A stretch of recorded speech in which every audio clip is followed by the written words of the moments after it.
Give him away, Vince. Oh, your hand's filled with Rockstar. That's the way this thing ought to start. What's happening, everybody? Welcome to Fantasy NBA Today.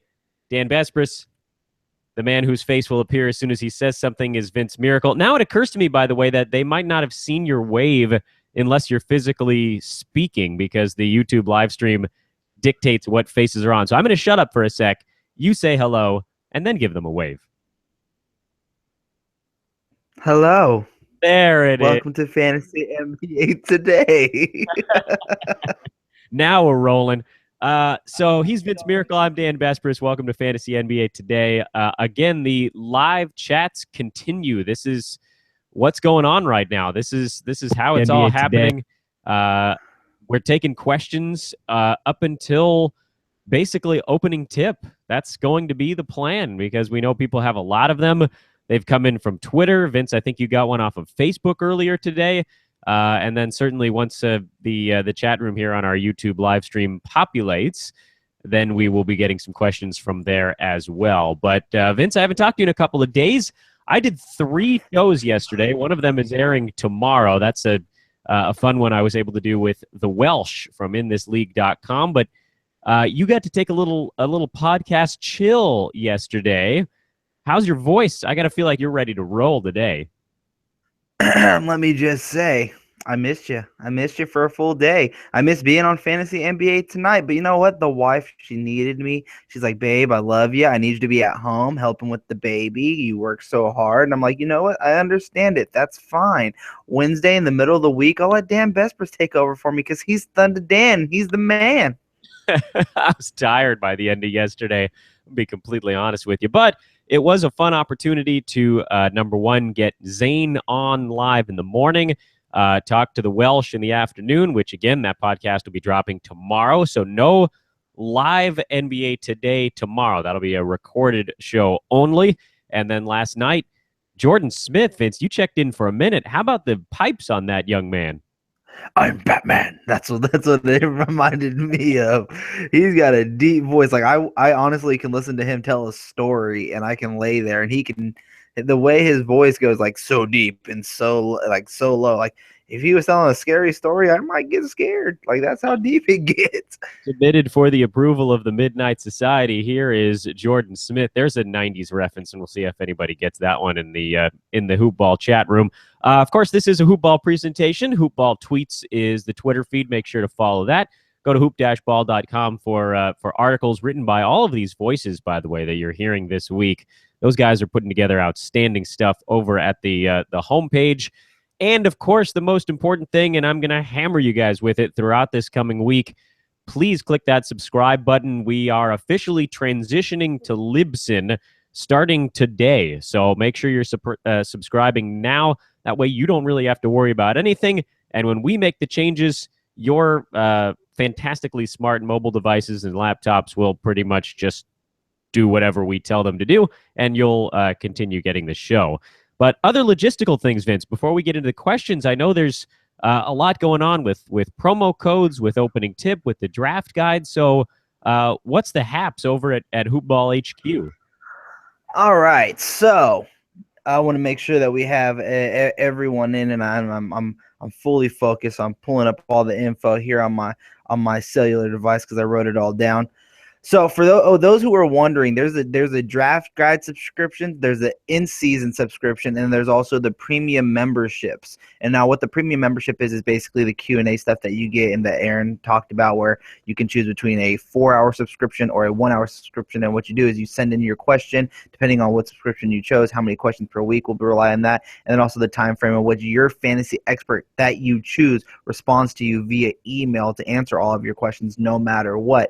Also, you get these live shows as a premium subscription to the in-season stuff. So for the draft guide users, only get the draft guide stuff. And I think that's been a little bit miscommunicated here on the show. And I take that upon myself for not understanding the situation that was happening here in the back room. But if you're subscribed to the draft guide, awesome. I hope you're loving everything that you've seen leading up to your draft, but that does not mean you get the in-season product like the Fantasy NBA Tonight Show, where we strictly do Q&As. Your question may end up here on this show, but most of this show is not necessarily for the Q&A segments. But if you want that Q&A, if you want the Monday lineup show that Dan Besbris and Aaron Brewski will be hosting, if you want the Sunday waiver wire show that Aaron will be hosting, in-season purchase. And, because we messed up today or over the time to do it, whoever retweets this show today, whoever retweets it, if you go on, I'm going to pin the tweet that Dan posted here on the site from the Hoop Ball tweet. I'm going to pin it to my profile. Whoever retweets it all the way up until the start of Fantasy NBA tonight, your name will be thrown into a drawing, and the 2 names that we pull out will get a free in-season guide. So you can continue getting these videos. We'll choose 2 of them. All you have to do is retweet the Hoop Ball link saying come watch and interact with us. And I'm actually going on Twitter right now to pin that to my profile, so you guys can go at VM Center and start hitting that retweet button so your name could potentially be called. Also, all throughout the show until the start of Fantasy NBA tonight at 9 p.m. Pacific Standard Time, if you use promo code Anthony Davis, you will get 10% off of any draft guide purchase. 10% off any draft guide purchase if you use promo code Anthony Davis today. So those are my up-to-date stuff. We're going to bring that up again partway through the show or even towards the end. So that way anybody who's checking it out later on, who joins us live later on, or who, of course, it listens to the recorded one, should you bounce around the show a little bit, you'll also get a chance to take part in some of those contests. So that's pretty cool. I'm going to give Vince a chance to get his Twitter feed all pinned up so anybody can retweet that for a chance to win a sweet prize. And in the meantime, I turn my attention to a question that we actually got prior to the start of the show. Vince texted it over to me. I believe it was from the Hoop Ball Facebook page. And the question came from a gentleman by the name of Eric Hall, who says it's 2 days before his draft. He used to punt one of his categories in an 8-cat league, which, by the way, not a huge fan of that strategy, so I'm glad that he's not doing it anymore. But this year, Eric wants to do away with punting. There's a good thing. What's the best way to there's a autocorrect here. What's the best way to draft in my 10-team keeper league with his keepers of Klay Thompson, Brook Lopez, Rudy Gobert, Kristaps Porzingis, and Kawhi Leonard? My first comment is those are some pretty sweet keepers. So I'm guessing that this is a keeper league that doesn't basically cordon off the first couple of rounds, because Kawhi Leonard was certainly a first or second round pick at the latest last year. And Klay Thompson, Brook Lopez, and Rudy Gobert were all probably drafted in the top 35 last season. So assuming that you're in a league like this one, I know some keeper leagues, they basically block off the first few rounds and you can do keepers from the 4th round until basically the free agents come into play. Eric's question is basically how to round out his team. Well, at a glance, Eric, the thing I noticed is that with Thompson, Porzingis, and then to a slightly lesser extent, Kawhi Leonard, you've got a pretty good base of threes. You've got a nice base of blocks between Lopez, Gobert, and Porzingis. Your team can score a little bit, certainly. Klay Thompson and Brook Lopez handle that quite a bit with, again, a little bit of a nod to Kawhi Leonard. Kawhi Leonard is getting you steals, but nobody else is of those 5.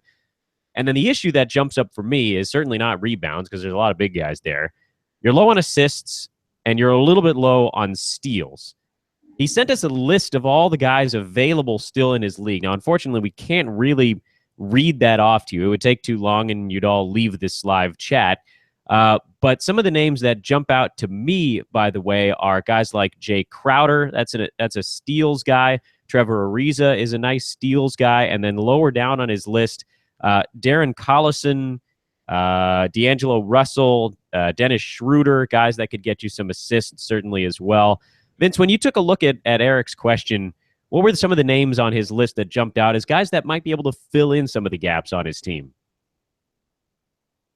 Well, I wanted to say right off the bat that I thought you actually had a really nice team. I mean, Brook Lopez to go along with Gobert and Porzingis.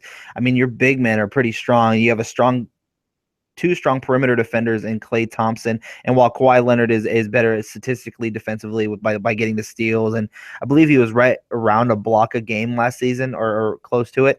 I mean, stat sheet there. And I think you're actually going to see a better defensive numbers from Klay Thompson this season because I think that he's going to be used more in that, Harrison Barnes type of system, or the Harrison Barnes role for the Warriors this year, just taking a ton of 3-pointers. But yeah, I agreed with you. I think the team still needs to add assists. I think assists were the biggest flaws on your team. You don't really have that many players that give you assists. I saw D'Angelo Russell was still available in your league, but I'm not really looking at him until the middle ends of your rounds. I may have missed it because I was pinning the tweet. But who were some of the guys that you actually liked on the list? Well, you actually said Russell, too, which was one of the ones that I brought up. I thought that Crowder, Ariza, guys that could certainly help out in the steals department that don't really hurt you in too many places, particularly, too, because he could afford to take a Trevor Ariza with all the solid field goal percentage guys that he has right now. In fact, Porzingis was a 40%er, but the other 4 keepers are 50% or higher last year. So you're talking about a team that's really locked in nicely in that category as well. Rudy Gobert is really the only poor free throw shooter among those 5 also. So, yeah, I mean, really at this point, you look at your weak spots because you're not punting anymore. It's 8 cat, so I believe I mentioned turnovers, and that was unnecessary. But scoop up a couple of those point guards, maybe a couple of those small forwards that can grab you some steals, Eric, and your team should be in pretty good shape. Question coming in from Twitter, and then we'll turn our attention to the live chat room questions. J-Ball, he's got some more questions for us, Vince. He said, who's changed our minds during the preseason? And for me, the answer is nobody, really, because I don't give a flying hoot about the preseason. Yeah, I mean, if I had to answer that question, I'm going to go with D'Angelo Russell just because, I mean, after the label with immature last season and things that happened last season, he didn't really live up to full expectations. He's exceeding my expectations. I don't think he's been, blowing me season, but I do think he's exceeded my expectations of what he can be. I mean, he's having extraordinary numbers for a team that needs it in the LA Lakers. Sorry, Dan, sorry to bring up your team. But to answer the very first question by Eric Hall, Trevor Ariza is a name I put down. Jay Crowder is a name that I have down here. D'Angelo Russell was another one. And there's still a name on there, and I would love to get your thoughts on this before we continue on in the show, because that I've seen on this list that he sent over still available for assists, but there's one guy that we've talked about countless times throughout the last 2 weeks of when we started unveiling the show, Dan, and that's Nikola Jokic. And he is still on the board there, has big men, but he can give you assists, he can get you a block, he can get you threes. He has the potential to be a second-round worthy pick, and he's still available in this player pool here. Would you take him over one of these younger guys just for the upside and then look for a guy like Trevor Ariza in that next round? Potentially, yeah, Vince. I mean, the only issue that I see there is that he's pretty loaded up on big men right now, and I feel like maybe some of the other areas need to get short. I think with Jokic, you are looking at a guy that is going to get you some steals and some assists, but this team is in desperate need of assists. I mean, there's none. In looking at his club right now, Kawhi is 2 and change is probably his high watermark. So he needs somebody that's going to get him 6 to 7 per game.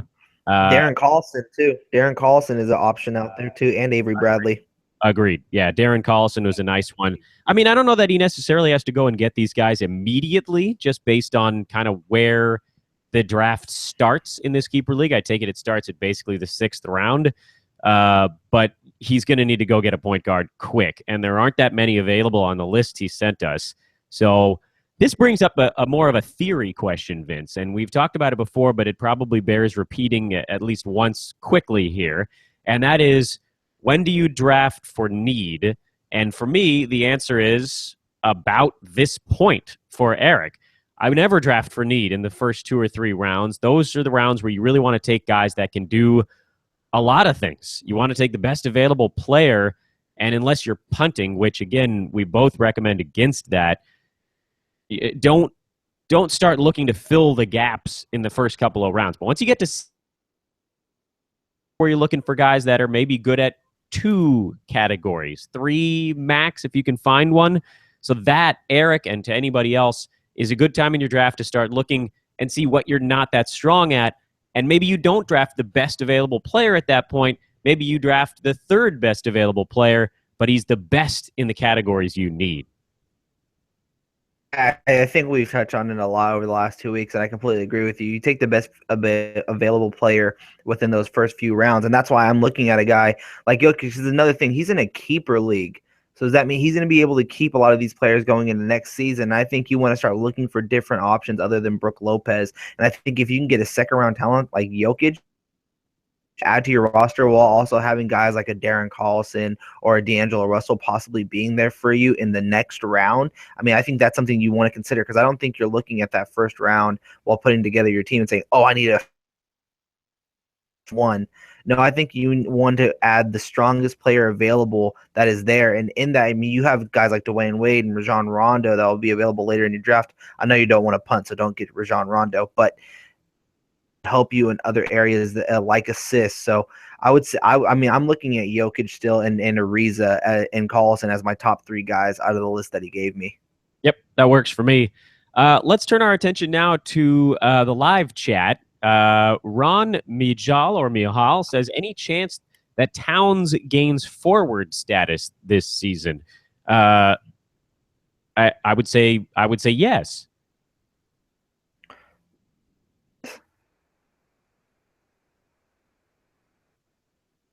We seem to be having some small issues with Vince on the technical side, so I'll keep talking. Vince, are you able to hear us okay over there? Yeah, I can hear you. Can you guys hear me? Are we good? Now we're back. We got Vincent back. The question was about Karl-Anthony Towns. Does he get forward status this year? Yeah, I think so. I mean, I wouldn't see why not. I know they're talking about Gorgui Dieng. You know, we had that question the other day about is Gorgui Dieng going to get power forward status on ESPN. They're actually talking about him playing power forward this year and maybe next to a guy like Cole Aldridge or Jordan Hill. So I don't see why Karl-Anthony Towns wouldn't have it this year for eligibility with Gorgui Dieng starting next to him. So, yes, to answer your question. Yeah, I wouldn't necessarily bank on it because a lot of times it's going to be a judgment call from Yahoo or ESPN or whatever website you're using. But those two guys, Dieng and Towns, are going to be sort of interchangeable at the power forward and center positions. And I think you'll see many nights where one is guarding the other's center versus one guarding the other's power forward. So where the league classifies them is a little bit of a coin flip. But to me, at least, he's basically a 4/5, and so is Dieng, and they're both big men. And depending on the night, you might see either one guarding the opposing team's 4 or 5. So I should say that I hope so. I'd say there's a nice chance of it, but you just never know because, frankly, we don't have say on what Yahoo and ESPN decide. They might just say, you know what, the heck with it. He was always the center. He was never the power forward, even if he was guarding the other team's 4. And you're just stuck with it. So I wouldn't necessarily draft based on that. I mean, Towns, top 5 guy regardless, but couldn't hurt, certainly. So let's hope. Movie Dude, the next question in line. Are teams going to play starters full-time in these last preseason games or rest them? Vince, that's an interesting question.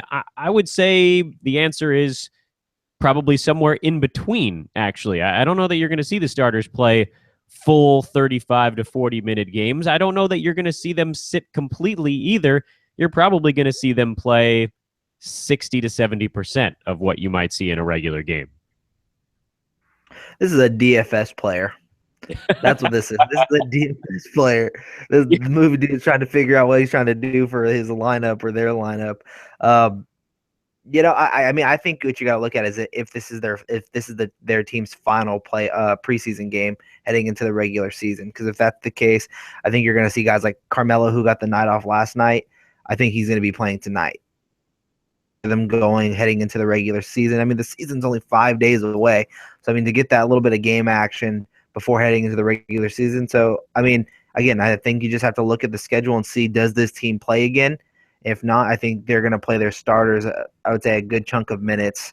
I mean, look at Damian Lillard, even for FanDuel points. I mean, he exceeded 30 points last night. And I'm mad at myself because I didn't look at the updates for Isaiah Thomas. The Celtics sat 4 starters, but I had 4.5% owned Gorgie Dang on my team, and he went off for 41 FanDuel points. So that's a shot on me. If you guys talk about FanDuel, I can definitely talk about that at a later date. But yeah, I think you just got to kind of look at the preseason schedule and see, is this that team's final preseason game? And I think that's how you'll define who's getting minutes and who's not.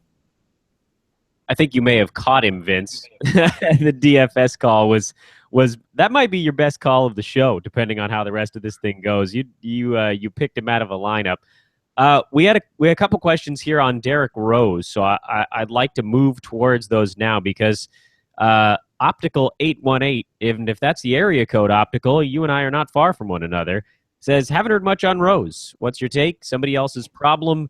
There have been some discussions about him in the live chat. In fact, your buddy Movie Dude says he's all lawsuit this year, although I believe he was just acquitted for the criminal side of things. So that does clear up his schedule a little bit. But Derrick Rose, preseason ranking of 130. He was number 191 last year because of efficiency issues, very high turnovers, and very low defensive numbers. And I don't really see a world, Vince, where that stuff resolves itself. I'm not a Derrick Rose fan, even if he's playing 30 minutes a game, even if he stays healthy. Unless you're in a points league, he, to me, is stamp-worthy. Oh, yeah, hit that stamp button. Oh, I'm so glad you let me do it. Here we go. Ta-da. He's one missed layup, one back pain, one driving to the basket all crazy, doing some whoopie-doop move, injury away for being out 30 games. So I do not trust Derrick Rose in New York. He is going to be stamped with someone else's headache for me all season long. He can have a great year, and I would applaud you and say good job for taking that risk. It worked out for you. This is a high risk, medium reward type of guy, and that's how you should be looking at Derrick Rose. Yeah, very high risk and barely medium reward. I'm gonna be even tougher on Derrick than you were there. His redeeming stat, and I mean it's minimal, is points. He scored 16 points a game last year, but across the board, the rest of the numbers are pretty ugly. He's a big name with poor numbers. 42.5% from the field on pretty high volume. He is sub 80% from the foul line, not by much, but limited. He's not an attacker like he used to be. 3.5 rebounds. He did get you 4 and change assists, so maybe you can call that a partial nod. But 0.7 steals and 0.2 blocks in 32 minutes a game. I mean, you're talking about a guy that really does nothing for you on the defensive side. That would have been a spot where maybe he could have redeemed a little bit of value, and almost 3 turnovers per game. So unless you're in a league that highly values scoring, high volume guys become a little bit more relevant. And I do happen to be in a league like that, and I still don't think I'd touch Derrick Rose because, like Vince said, the injury risk sort of mitigates whatever tiny positives you might be able to find in a guy like Rose. And by the way, going to a situation where, Vince, it seems like he's got to be a little bit less of a focal point. I mean, New York, they're not building around him. He's the new guy in town. This is Melo and Porzingis' team, and Derrick Rose is going to be third fiddle. Yeah, and I mean, the only way I see him having redeeming value back is if he can start getting to the free throw line more. But he doesn't even do that often because when he attacks, he does all these crazy moves now to avoid contact because he doesn't want to get injured. So he doesn't get to the free throw line as much as he used to. He keeps trying to take 3-point shots. He's not a shooter. His field goal percentage is dropping. The defensive stats just aren't there. He's not the Derrick Rose MVP that he once was. And just because he's now a Knickerbocker, that does not mean his stats are going to go up. So no, I do not trust Derrick Rose. He's a very high risk, like you said, with medium reward. I do think there's a potential to where he can get you 15-5, 15-6, and maybe shoot 43%. But is that a point guard that you really want to get? Now, I will say this, though. He is a big name, like you said, Dan. And when you go into an auction draft, I love throwing guys like Carmelo Anthony and Derrick Rose out there in the beginning of the draft so that before a guy like Russell Westbrook or James Harden comes out there, if you have first bid, throw a guy like Derrick Rose or throw a guy like Carmelo Anthony because people love to bid on those guys for some reason. They love to spend money on those type of players. So go put them out there in auction, but stamp them with someone else's headache when you go into your drafts. That's hilarious. I think we need a sound on our soundboard that's basically like using a player as bait. I don't know what that sound would be. So to those of you in the live chat, I played the suction. It should be the Jaws noise. It really, Jaws noise. You're dangling him out there like chum right now, Vince, which is so sad. But that's what he's become in this era. He's chum. He's shark bait. So anyway, that's the breakdown on Derrick Rose. Dorian Logan, who had to take off before he got an answer to his question, was asking about Booker, and I'm assuming that he means Devin and not Trevor. So Vince, you and I actually disagree a little bit on where Devin Booker ought to go. I'm a little bit more bearish on Booker than you are, because I still want to see some of those other categories start to creep in. He's got that Wiggins thing going on right now with more threes.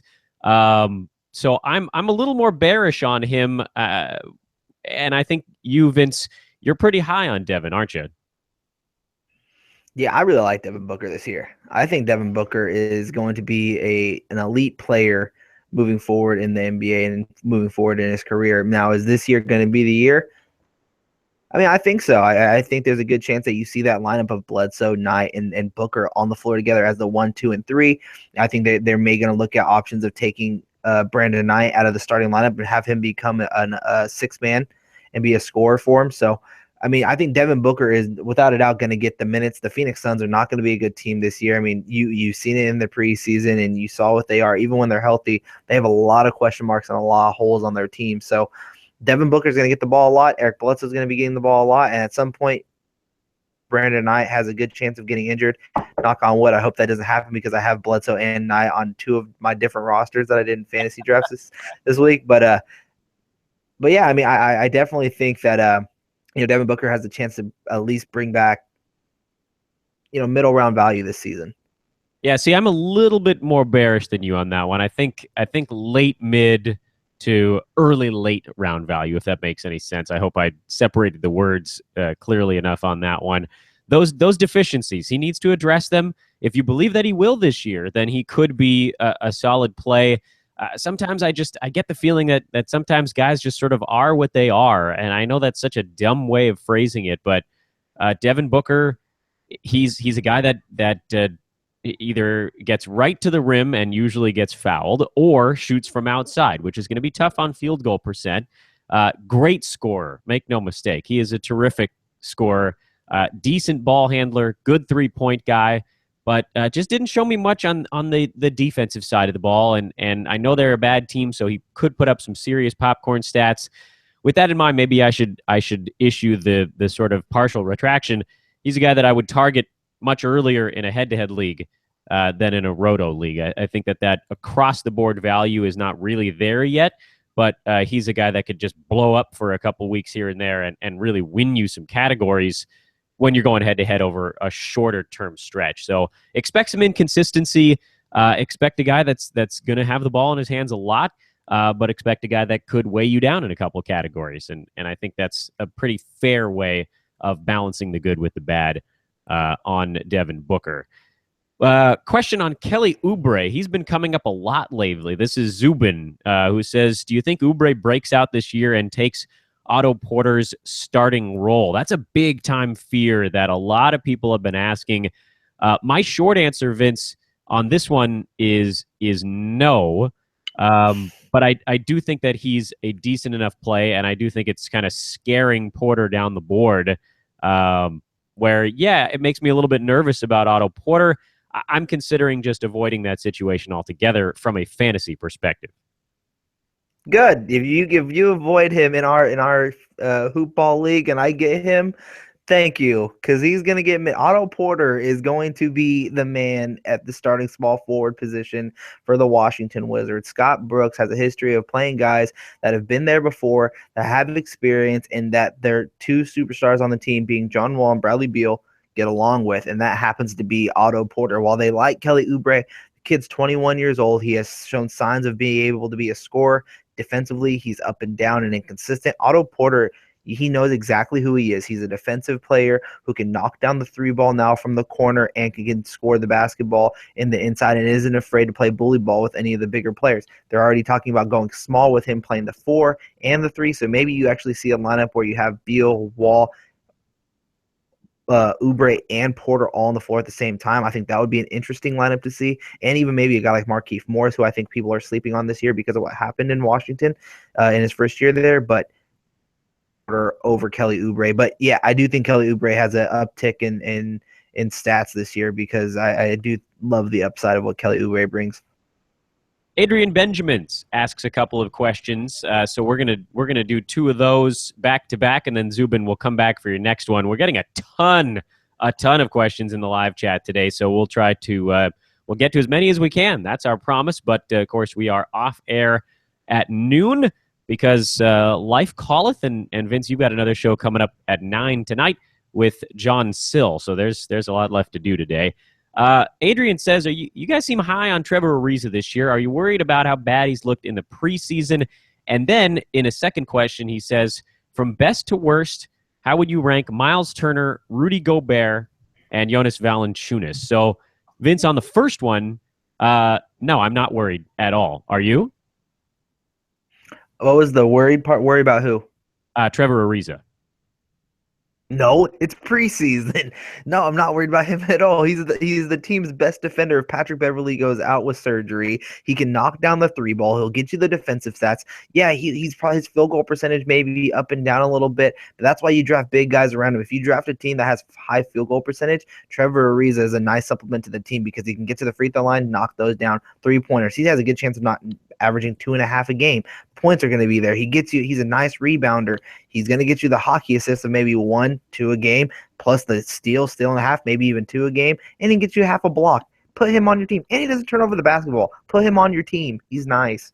He's outstanding. He's that rare 3-and-D guy that also does enough to warrant early drafting in head-to-head leagues as well. A lot of those guys that are pretty reliant on the long-range shot and picking up a couple of steals are not good enough in the other categories to really make it onto a head-to-head lineup as much as a roto lineup. Trevor Ariza, to me, bridges that gap because he does score 13 points a game, because he does get almost 5 rebounds and over 2 assists.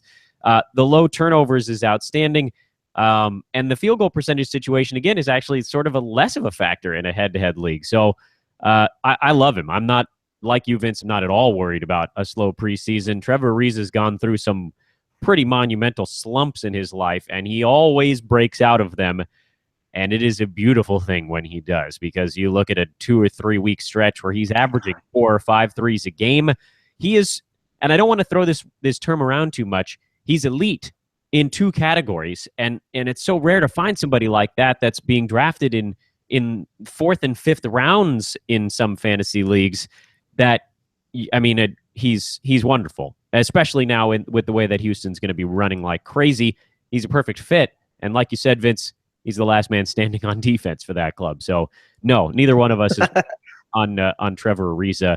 The other question from Adrian was ranking a couple of big guys, best to worst. Myles Turner, Rudy Gobert, Jonas Valanciunas. People know that I'm a little bit bearish on Valanciunas. Everybody thinks that, this will be the year with the breakout, and he should maybe see a couple more minutes, but I don't know that things are going to change a whole lot. Rudy Gobert was not good last year, so his stock has fallen. Myles Turner was a guy, Vince, that broke out late last season, so his stock is very high right now. But sort of putting the hype aside, Vince, how do you like those 3 guys? Jonas is last. That's a guarantee. He's been supposedly having his breakout year over the last 3 seasons, and is yet to happen. He has looked bad in the Olympics. He has not looked great through the preseason, and he has yet to exceed 30 minutes in a game for his career. So, can he get close to that? Maybe. I mean, Jared Sullinger is there. I don't think he bites into his minutes as much. I think you'll see them pairing together. With Biyombo gone, they're going to be throwing Valanciunas out on the floor. He needs to avoid foul trouble, but Yeah, he's just last. I can't keep buying into the hype because you're gonna have to reach for him because there's so much hype behind him. Myles Turner, I mean, he has upside. I really am having such a hard time debating between Gobert and Myles Turner. Myles Turner, when he gets the minutes, he can block shots. He has the mid range and 3-point shot. He hits the free throws.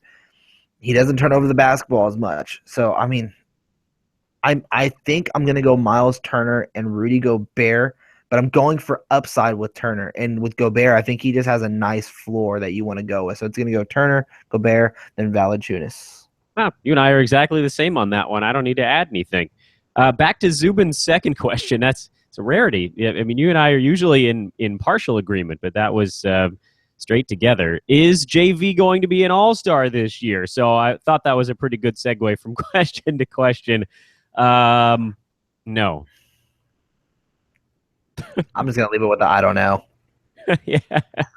You better. I mean, I'd have to look at like the Eastern Conference centers. Is Jonas Valanciunas going to be a center this year in the Eastern Conference? Sure. I'm gonna say yeah, just because I think Toronto is gonna be good. Well, you're going to need a big Canadian turnout on All-Star voting. I'll leave it at that. I'm tired of Valanciunas. I'm done with it. He's good. He's a good.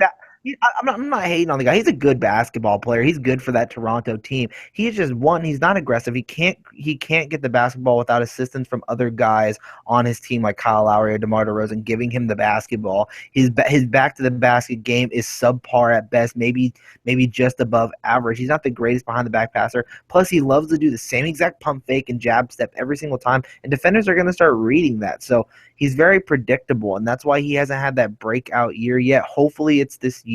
I mean, if you get him in the middle rounds and you're like, okay, maybe he finishes with nice middle round value. I mean, I think that's what you're hoping for with a guy like JV. But I mean, you have to reach for him this year because this is the breakout year. Yeah, about enough of that nonsense. By the way, everybody, want to take a moment here mid-show to remind you to please, if you're watching us live on YouTube, go over and click that subscribe button. It's right under the video and sort of left side of your screen. If you like it, give us a thumbs up. If you don't, well, don't give us a thumbs down. Give us a pat on the back and wish us well. Or if you think we're just also go ahead, Vince. Go ahead. I was going to say, also, since we're pausing the show right here and we have about 20 minutes left on the show, on my Twitter page right now, at VM Center on Twitter, if you retweet the pinned tweet that I have right there about Dan and I being live here on this show, your name will be put into a drawing so you can continue getting Fantasy NBA tonight and all these Q&A sessions for free throughout the regular season. You will get an in-season membership completely for free on hoop-ball.com. And until 9 o'clock tonight, 9 p.m. Pacific Standard Time, if you use promo code Anthony Davis, you will get a 10% discount on the draft guide today. So go use promo code Anthony Davis and go retweet that tweet. I'm at VM Center on Twitter. It's already pinned to my profile. Retweet it, and your name will be put into a drawing to win a free in-season service. Let's keep moving here. We don't have that much time left, so we'll try to hit as many of these questions as humanly possible. Dave Duncan asks, besides Jeremy Lin and Brook Lopez for the Brooklyn Nets, is there anyone worth drafting? Perhaps Rondae HollisJefferson, and when in a 9-cat league? So first half, I think, to that question is yes. Is it not, Vince? And then maybe the more important part is, when does HollisJefferson come off the board for you? He's in the late rounds. He's still going to be a late round guy. But, yeah, Rondae Hollis-Jefferson's going to be nice. I think he's more of a future guy. Like, if you're in a dynasty league, you definitely want to pick him up. His offensive game has been up and down. You don't really know what you're going to be expecting from him. But, I mean, there's other offensive options there for, like, waiver wire and DFS plays. I think that's the one thing about Brooklyn is, like, a guy like Rondae Hollis-Jefferson, you're drafting him for the steals and the other little categories that he can get you, and not necessarily for the defensive stats. But I think at DFS, there's a lot of sleeper picks in there that are going to be value plays, like a guy like Kilpatrick that you want to look at. And even Trevor Booker could be considered a late-round guy. He gets you rebounds. He can get you a double-double. He doesn't hurt you from the free throw line. He has a nice field goal percentage. So the Brooklyn Nets, two of those guys, Jeremy Lin and Rondae Hollis-Jefferson, to me are two very interesting examples of league and situational drafting. Rondae Hollis-Jefferson has the chance to be a difference maker in a roto league and probably won't be a factor at all in a head-to-head league because he has points, he has rebounds, he has steals, and he has blocks, but he doesn't do much in the way of popcorning. He's not going to score a ton, score you a little bit. He'll rebound pretty well. Steals and blocks together is going to be a strong suit for him. But those are things that on a week-to-week basis do fluctuate a bit, and that makes him less interesting when you're playing in a 7-day stretch against someone, as opposed to a guy who's never turning the ball over, but he's helping you in a bunch of cats in a roto league. Jeremy Lin is kind of the opposite of that, where he's going to be a big-time drag on your field goal percentage, on your turnovers, but he could help you out in things like points, assists, maybe steals, maybe threes. He looks pretty nice for a head-to-head league, and he looks like a bigger pain in the neck in a roto league. So draft accordingly. Dave says he's in a 9-cat, but he didn't specify which type. So that's my take on which of those two guys is relevant where. Temakar, Steph Curry looks great this, I was going to insert some words in there, and it seems like he's not going to take a hit playing alongside KD this season. What real impact does Kevin Durant have on the Golden State Warriors fantasy value? So, Tama, I think the quick answer to that one, Vince, and you can fill in the blanks, is that all three of those guys will see their popcorn numbers come down a tiny bit, and all three of those guys, I talk about, of course, Curry, KD, and Thompson, will probably see their efficiency numbers come up.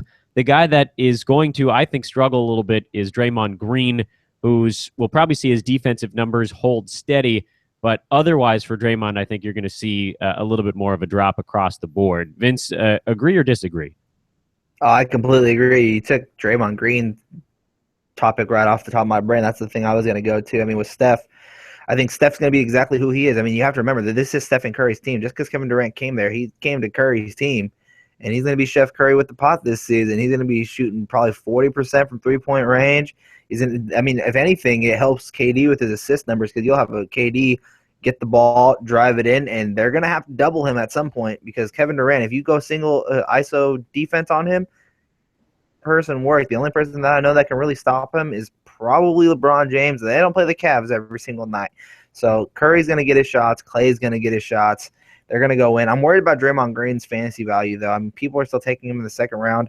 I'm not stamping him with someone else's headache, but I'm also not getting him in the second round. I think his rebounding numbers go down. I think his defensive numbers probably stay soup. I think his points total is going to go down a little bit. That means, and I don't think he's going to be into the free throw line as much this season either because the ball's not going to be in his hands. So on Draymond Green this season because of the addition of Kevin Durant, but I mean, they're going to be fun to watch no matter what. Fantasy, and I mean, their team is a fantasy-relevant team just because of how many scores they have. They're an NBA 2K lineup put to real life. Yeah, it's pretty crazy, actually. But, Tim, I hope that answers your question. The three big guys there, they don't take much of a hit, particularly in a roto league where efficiency is indeed more important. Movie Dude wants to draft Andre Drummond and asks if he's worth a second-round pick. No, don't do it that early unless you are definitely punting. Vince, I think we're on the same page with this one, right? This question, actually. I love this question. I even wrote it as the hoop ball. That was me who said I love this question because going into it and you're like, I want to draft Andre Drummond. First off, that means you know your punting move, dude.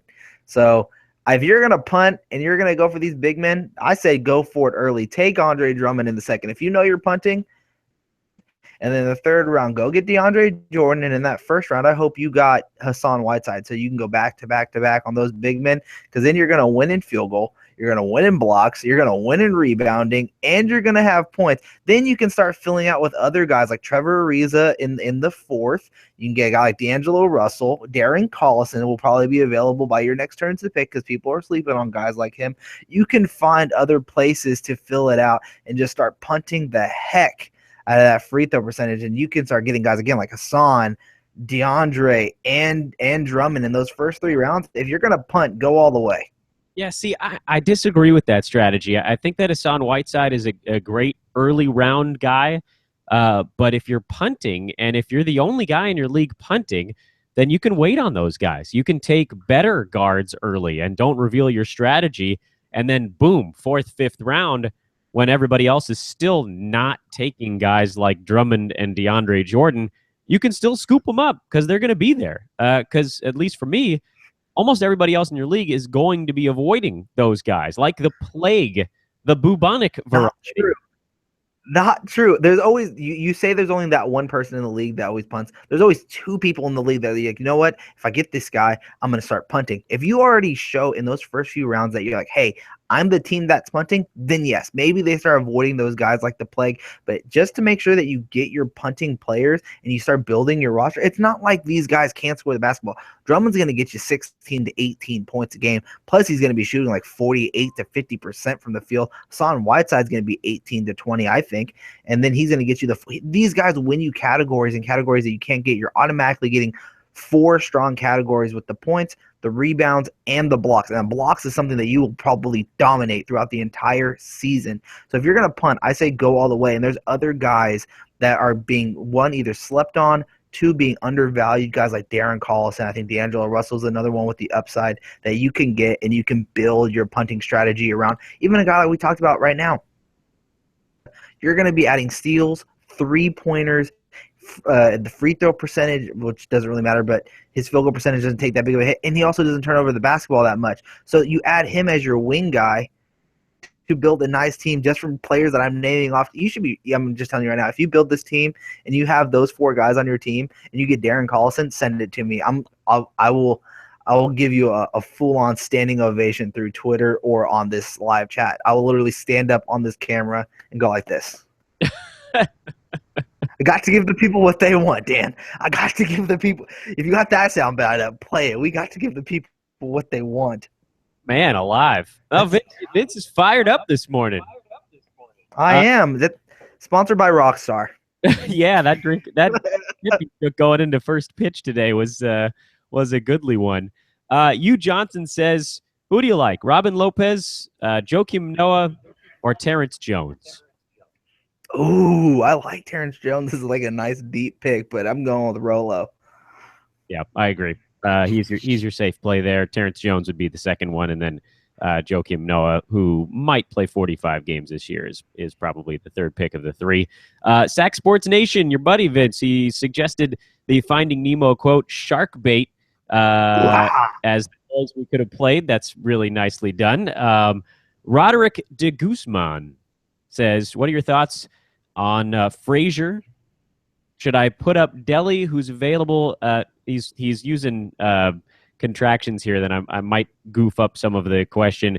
Any chance Frazier still holds any value when Drew Holiday returns? Those are, I think that's the question, right? Vince, maybe I'm not getting the. I found it.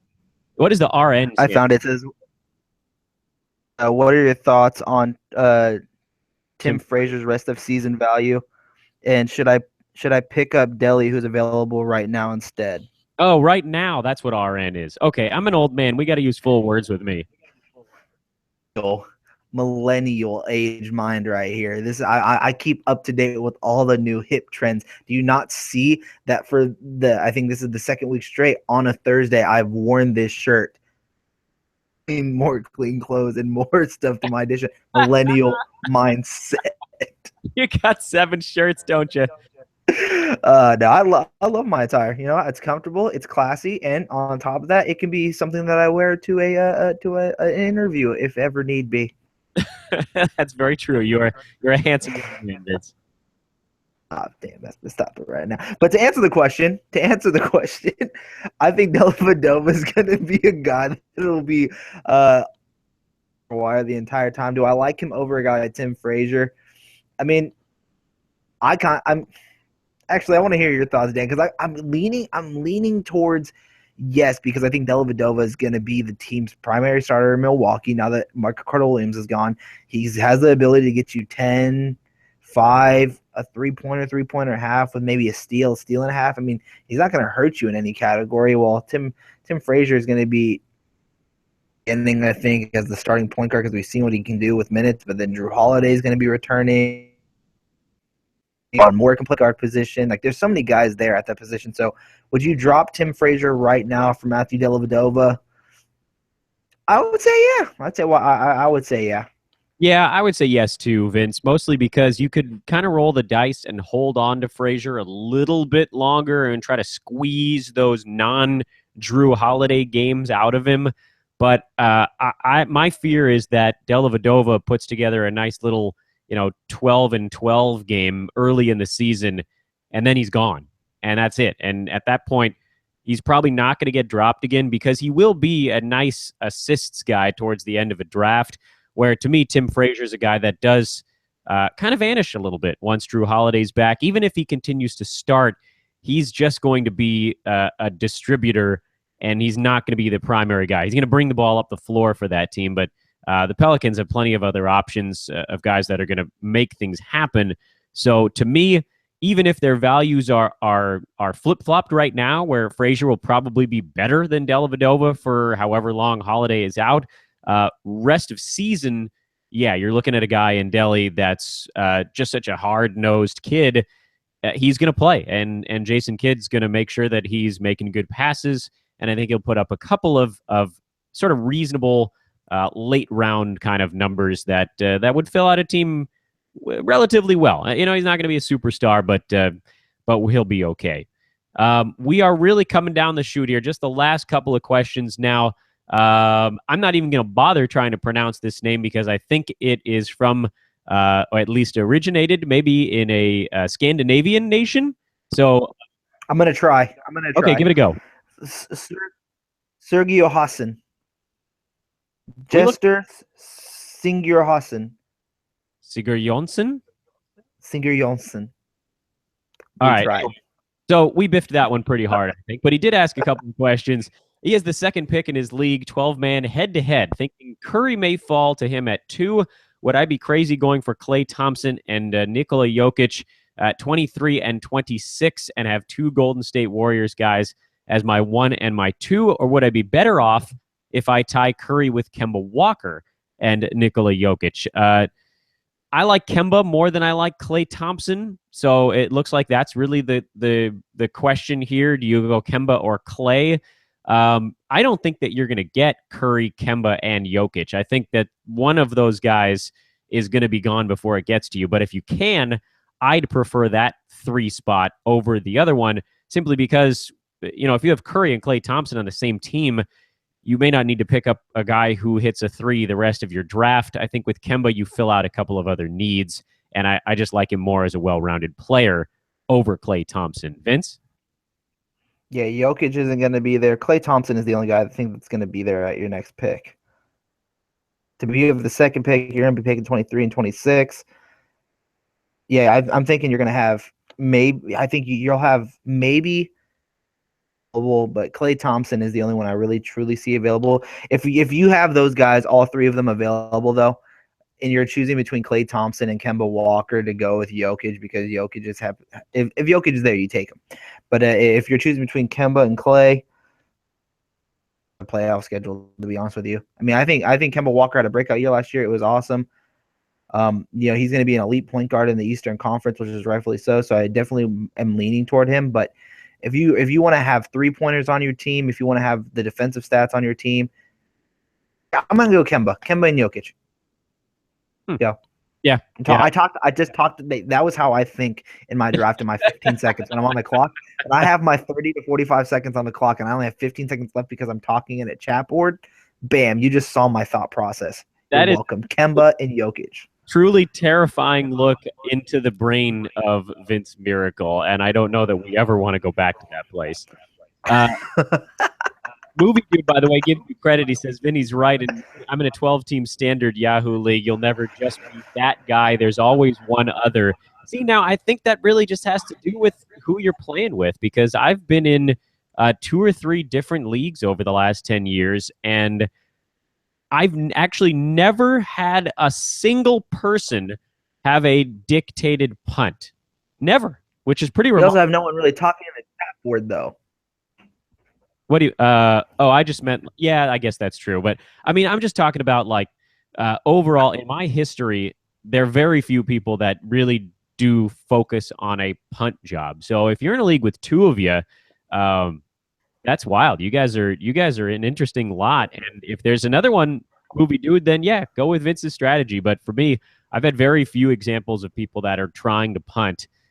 So in my leagues, I could almost always wait until the 4th, 5th round to start scooping up some of those big guys. So, read the room a little bit and then make the call. Obviously, Vince and I have had very different experiences, and you have as well. And that gets us to the end of the questions for today, Vince, with about 3.5 minutes to spare.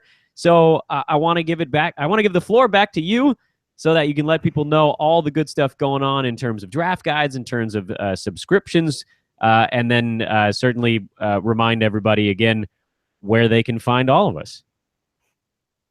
Yeah, actually, we have 2 more questions that I definitely want to address. One of them coming from Twitter, and they asked this right before we actually started the show. And I'm just going to say Johnson is the name. It says trade offer in a 20-team 9-cat. My team is Dragic, Collison, Griffin, Seth Curry for Kawhi Leonard, Eric Gordon, Dennis Schroeder, and Jordan Hamilton. Thanks. So his team, it would be giving up Dragic, Collison, Griffin, Seth Curry, Gordon, Schroeder, and Justin Hamilton. So I actually replied to that question on Twitter before we got on air. In general, I almost always take the side of the trade that gets you the clear single best player, and in that trade, Kawhi Leonard is the best player, and it's not even close. So take the side that gets Kawhi, and worry about filling out your needs later on, because someone will, even in a 20-team league, somebody will crop up. And you got to get the top guy, the guy that it's a first round pick. Depth is at times overrated, is my take. He's giving up Goran Dragic, Darren Collison, and Blake Griffin for the return of Eric Gordon and Dennis Schroeder and Jordan. And he's also throwing in Seth Curry, who's going to have a role off the bench, a strong role off the bench for Dallas this year, according to Rick Carlisle. So, I mean, that's a tough decision. I mean, Kawhi Leonard's an elite fantasy player, but I mean, you're giving up assets for Kawhi, who's the first rounder, an injury-prone Eric Gordon, a Reggie Jackson of a Dennis Schroeder, and a Justin Hamilton, who I think could be a little bit of a sleeper, especially in a 20 team. But I mean, 20 deep league in 9-cat. You said you'd still take Kawhi no matter what? I would, yeah. I want to know what his other point guards are. I mean, he's given up. I want to know what his other point guards are. I want to know what his other power forwards are in that team. Absolutely need Kawhi Leonard defensively, but I'm going to go with Kawhi too. I think I'm going to go with Kawhi too, but man, you're giving up a lot. I don't know. I might actually stay. I might say reject. You got to give me something else. No, I'm good with it. I remain very confident that even in a giant league like that I could be a guy watching those games. I watch a lot of basketball, and so if somebody goes down, boom, I get that backup. If somebody you start to break out, boom, you go and you get him, and you can fill out whatever small 1 or 2 player needs that may arise from a play like this. But man, if I could go out and get a second, first. Those guys are truly rare, and they have such a huge impact on your fantasy club that I almost always would go and get him, unless you're giving up pretty much your entire team and getting nothing back. But you know, your peripheral guys in that trade are not as good as the guys you're giving up, certainly. But you know, it's not junk pile guys. In a 20-team league, you're getting guys that are still pretty useful. Okay, so now can we wrap it up, Vince? One more. How do you think LaMarcus Aldridge could drop in a head-to-head 9-cat league? I'm guessing it's like how far? Part of that question cut out. How far ahead? No, how low do you think LaMarcus Aldridge could drop in a 9-cat head-to-head league? Not that far. He's still going to go. I don't think you see him escape the 3rd round. I don't think he's gonna. I don't care about the rumor. I mean, the rumor that they're looking to trade him. Even if the Spurs say that he's not worth being on the team anymore, they find and trade him. They're beefing or whatever. He's gonna be a number 1 or number 2 option to whatever team he goes to. So he's not dropping that far in most leagues, in my opinion. Yeah. See, even Movie Dude says don't do that deal from earlier. That's rough deal. You're giving up Dragic, Collison, who's going to be 2 starters, and Blake Griffin. I mean, God, yeah. See, I'm moving to not do that deal either. See, Nope. me and Movie Dude, we think alike. Is dude.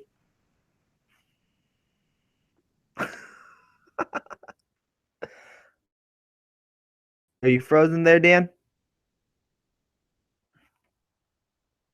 I think Dan might have froze. I will take this time to.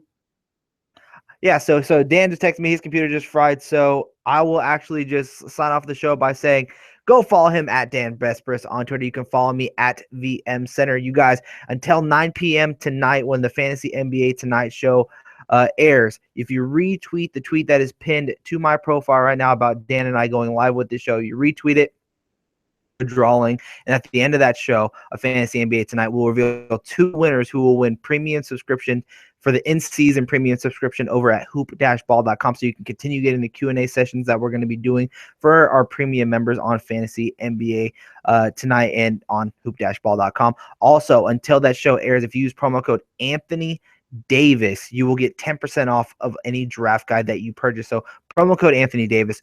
Go retweet out that link. Follow Dan Besbris at Dan Besbris. Follow myself at VM Center. Follow the site at Hoopball Tweets and also bookmark the site at hoop-ball.com.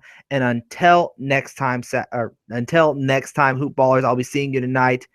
Peace out and have a great rest of your day.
All right. Sorry about that, everybody. We had a little bit of technical difficulties, but we will be signing off now. Again, go follow at Dan Besbris, myself at VM Center, at Hoopball Tweets. Use promo code Anthony Davis and go retweet the link pinned on my profile at VM Center on Twitter and the whole Dan and I being on air. And I will be seeing you guys tonight.